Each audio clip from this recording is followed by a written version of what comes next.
This is the story of Escape from the Gremlins. You can read along with me in your book. You will know it is time to turn the page when you hear the chimes ring like this. Let's begin now. Billy Peltzer had received a gift from his father, a friendly mogwai creature named Gizmo. A mogwai is cute, furry, and little, but the responsibility of owning one is big. Billy had broken one of the mogwai rules when he spilled water on Gizmo, which created 5 new mogwai. These new creatures, led by Stripe, were sneaky and mischievous. They tricked Billy into breaking another rule, feeding them after midnight. The 5 mogwai had covered themselves in large, sticky cocoons, and when they broke out a day later, they had changed. The new creatures were no longer warm and cuddly. They were mean and destructive, as Billy found out when he came home from work. The Christmas tree was smashed, the kitchen a mess, and his room a disaster. Worst of all, they had beaten up Gizmo. Billy found his tiny pet trembling in the corner, and he gently placed him into his nylon backpack. Come on, Gizmo. We've got to go after those monsters. You ride shotgun. Billy grabbed a flashlight, and they headed out into the cold winter night. In moments, Billy found a set of tracks in the snow. These footprints go straight toward the local gymnasium. And look, Gizmo, the front window's broken. They must be inside. Billy cautiously entered the silent building. Boy, I can't see a thing in here, Giz. Let's find the light switch. His footsteps echoed ominously as he stalked across the empty gymnasium. I know they're in here somewhere, Gizmo. Something shot out at him. What's that? Oh, phew. It's only a basketball. A jeering, high-pitched laugh filled the building. Billy gripped his flashlight. The creature is toying with me, Gizmo. He could have attacked, but he didn't. The nasty laughter suddenly stopped. It was deathly quiet. I think I see the light control box, Gizmo. Now we'll fix him. Billy approached the electrical cabinet and opened it. Ah! Crouching inside the box was Stripe. Only now, he was no longer a furry little mogwai. He was bigger and vicious-looking. He still had his white stripe, but his fur had been replaced with hard, scaly armor. Instead of paws, he displayed sharp 3-fingered claws and a huge mouth filled with pointed, gleaming teeth wrapped around his face in a wicked grin. Stripe had become a gremlin. Stripe leaped straight at Billy, knocking him down and tumbling Gizmo out of the backpack. With one mighty swipe of his muscular arm, the gremlin shredded Billy's sweater. Stripe stood over Billy as if to attack again, but he didn't. Instead, he just smiled wickedly, cackled one last hideous laugh, and leaped off in the opposite direction. Suddenly, Billy realized where Stripe was headed. No! Don't jump in the swimming pool! Stop! It was too late.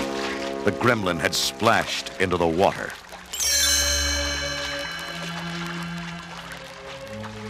Billy sprang to his feet. This is awful, Gizmo. The water will react with Stripe's skin, and he'll multiply. Soon there'll be thousands of gremlins. Already the water was bubbling with the creation of new creatures. Soon the pool churned and boiled as countless gremlins multiplied faster and faster. Billy picked up Gizmo and raced to the door. We've got to get help, Giz. We won't be able to stop them alone. As Billy stumbled outside, he heard Stripe's familiar gremlin laugh. Only now, it was multiplied by the hundreds. Billy ran all the way to the police station. Quick, the town's in danger. The gym is full of these gremlins. Oh, yeah?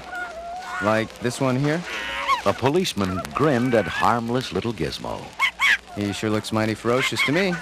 No, this is a mogwai. He's friendly. Gremlins are nasty. Billy, go home. We've got no time for pranks. The officer waved Billy aside as he answered his phone.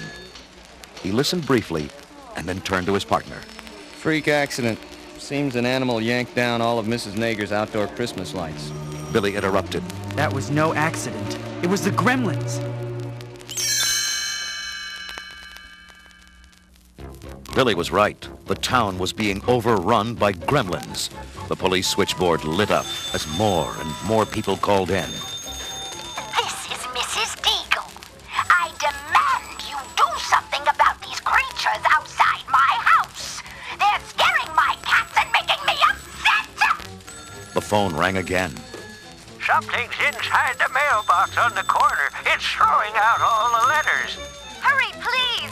There's a thing swinging on my television antenna, and it's messing up my favorite show. You guys better get down here to Main Street. Somebody's playing with the traffic light, and it's green in all directions. There have been 2 accidents already. The gremlins were running wild all over Kingston Falls. They broke windows, knocked over garbage cans, and destroyed parked cars. They even chased passers-by, stealing articles of clothing and then strutting around proudly with their new coats, hats, and scarves.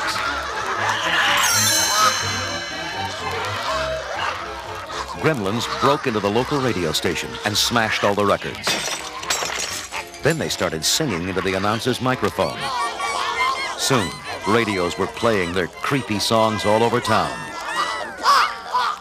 Not far away, Mr. Futterman was relaxing at home when he heard his snowplow start up outside. What's going on? Martha, look! My plow is driving by itself. Wait, it's coming this way. Run! The plow crashed right through the Futterman's living room. Thanks to you-know-who. But gremlins didn't like people. They didn't like the town. In fact, the only thing they did like was making trouble. Down the block, gremlins were knocking over snowmen, breaking windows and yanking up shrubs. Billy's friend Pete watched them carry stuff out of a garage and scatter it in the street. Then they climbed onto Pete's roof. Pete leaned out his upstairs window, aimed his slingshot, and fired. A gremlin toppled over backwards. I got him! Pete aimed again. I'll teach you to pull down our decorations. How? Got another one. This one zinged off the roof, fell into a trash can, and rolled down the street. Pete loaded again. Wow, this is more fun than an arcade.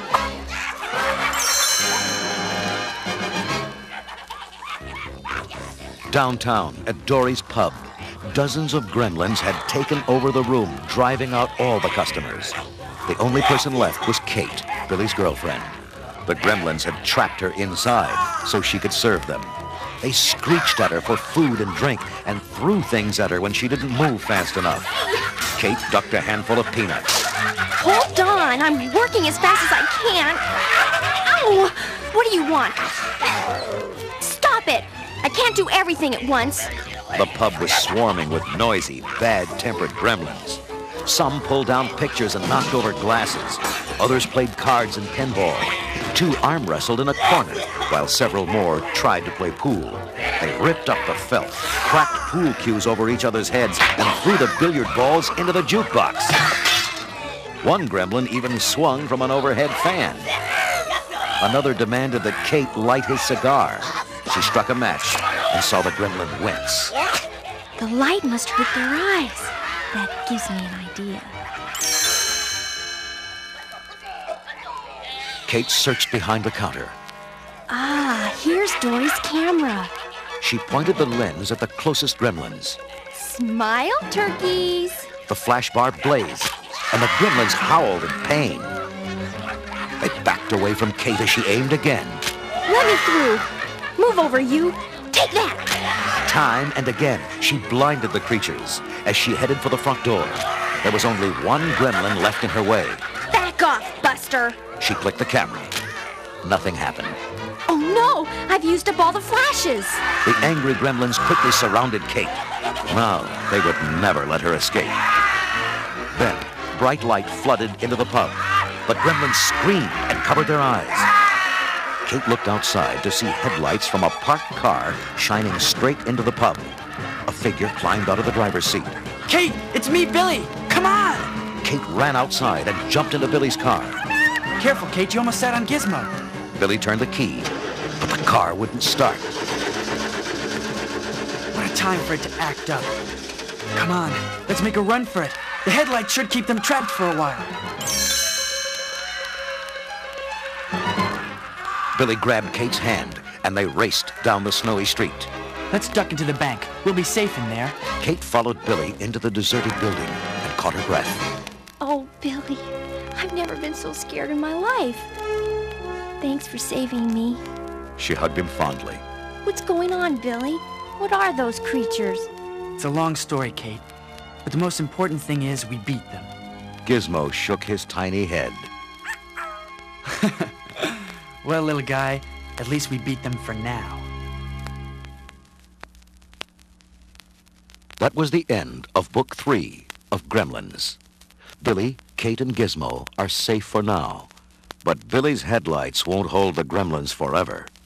Find out what happens next in Book 4, Gremlins, Trapped.